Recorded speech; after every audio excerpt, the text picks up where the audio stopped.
Three basic spheres. The atmosphere, which is the air surrounding the Earth. The hydrosphere, which encompasses the streams, rivers, lakes, seas, and oceans that cover over 70% of the Earth's surface. And our principal concern, the lithosphere, which refers to the entire physical body of the Earth, excluding the hydrosphere. The lithosphere consists of the crust, which forms both the land we live on and the ocean floor, and ranges in thickness from approximately 6 miles to 45 miles, with an estimated average width of 20 miles. The mantle, which is a ductile mass that extends down approximately 1,800 miles. And the outer core, which is a liquid mass that sits at an estimated temperature of 7,000 to 9,000 degrees Fahrenheit. A solid inner core lies within the liquid outer core, which is mostly iron, at an estimated temperature of 8,500 degrees Fahrenheit. The crust, which is made up of various kinds of rock, consists of 8 or 9 very large plates, and many smaller ones that lie on top of the mantle. The plates are in constant motion, drifting at the rate of about 1/2 an inch per year, driven by the activity of the Earth's own hot core. The plates constantly skid over and slide past one another, resulting in volcanoes, earthquakes, tsunamis, and other disruptive phenomena. As these plates shift and collide, the surface of the Earth's crust crumples to form mountains and valleys, both on the continents and along the ocean floor.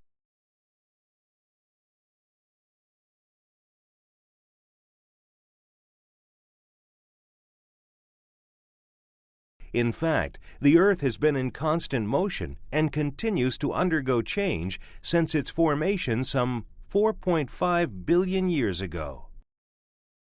These sets of changes, at rates running into millions of years, have each left their mark. The crust of the Earth bears successive layers called strata, each signifying a change. The layers are labeled in terms of periods of geologic time.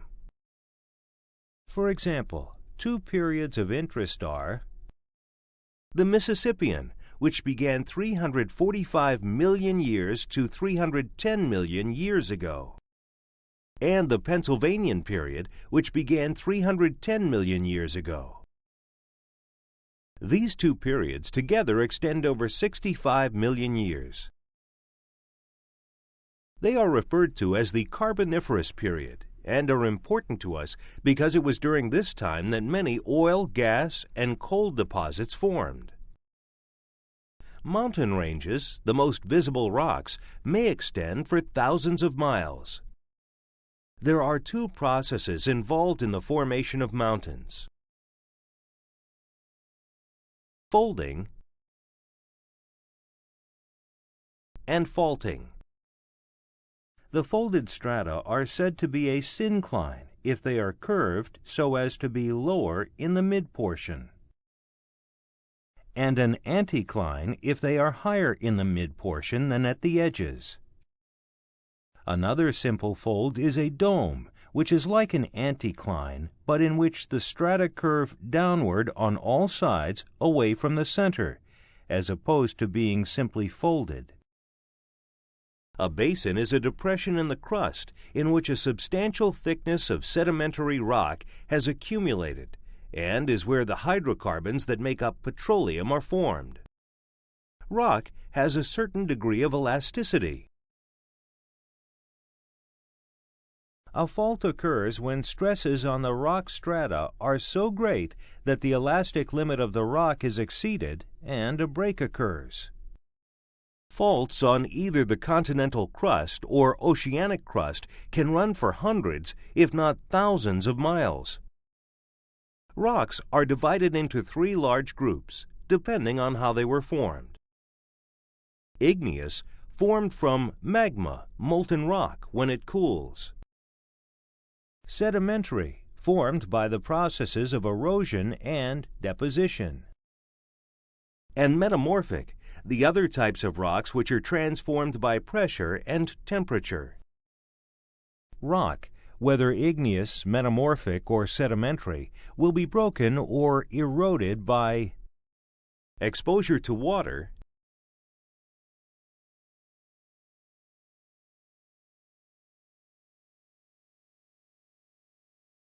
heat from the sun, freezing from cold weather, and wind, in a process called weathering. The weathered rock particles will then be transported by streams and rivers and settle at the bottom of lakes and oceans in a process called deposition, where burial under successive layers results in lithification. The process of sedimentation consists of weathering, erosion, and deposition, and results in stratification, the deposition of sediments in layers. Lithification occurs when layers of sediment are converted to solid rock. This ultimately results in stratification, which is the deposition of sediments in layers. Further burial under high pressure and temperature generates metamorphic rock. 4/5 of the Earth's surface is covered in water, which constantly circulates, freezes, melts, evaporates, rains, and drains into the oceans. The oceans contain a vast number of living organisms that float in the ocean or on its surface. The smallest of them, called plankton, form up to 80% of the total organic matter in the ocean. At death, the plankton will fall to the ocean floor and mix with the sediment washed off from the mountains and plains. As they collect at the bottom of the ocean, the dead plankton will eventually form an organic ooze rich in carbon. The plankton's remains, along with other sediments, accumulate on the ocean floor at rates sometimes as low as a few thousandths of an inch per year. With time and continued burial, these oozes may become organic-rich shales. The organic ooze may generate petroleum if other types of layers cover them up and bury them deep enough to heat the sediment. This process, known as thermal maturation, takes great periods of time. Petroleum cannot form if the organic matter and sedimentary rock contain oxygen. The presence of oxygen will cause the organic matter to decay into water and carbon dioxide. Additional conditions, such as the right combination of heat, pressure, and chemical environment, must exist as well. The maturation process follows a particular pattern for success to occur. As the organic-rich shale is continually buried, the temperature will typically rise approximately 120 degrees Fahrenheit, providing a window for transformation. The pressure, too, will rise due to the weight of the material above. The organic matter will thermodynamically transform into complex molecules called kerogens, consisting of carbon, hydrogen, and oxygen. The temperature of the formation will typically rise with burial. Depending on the kerogen type and temperature during burial, the kerogens convert and expulse oil and/or natural gas. Natural gas can also form when kerogen and oil continue to mature with continual burial to greater depths and temperatures.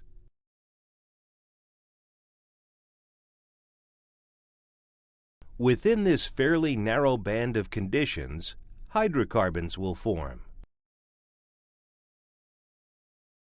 In this module, you have learned how the physical structure of the Earth was formed, what the Earth's crust is composed of, How the history of the Earth is mapped. Which processes are involved in the formation of mountains? Why sedimentation occurs? What organic matter is? And how oil and gas are formed.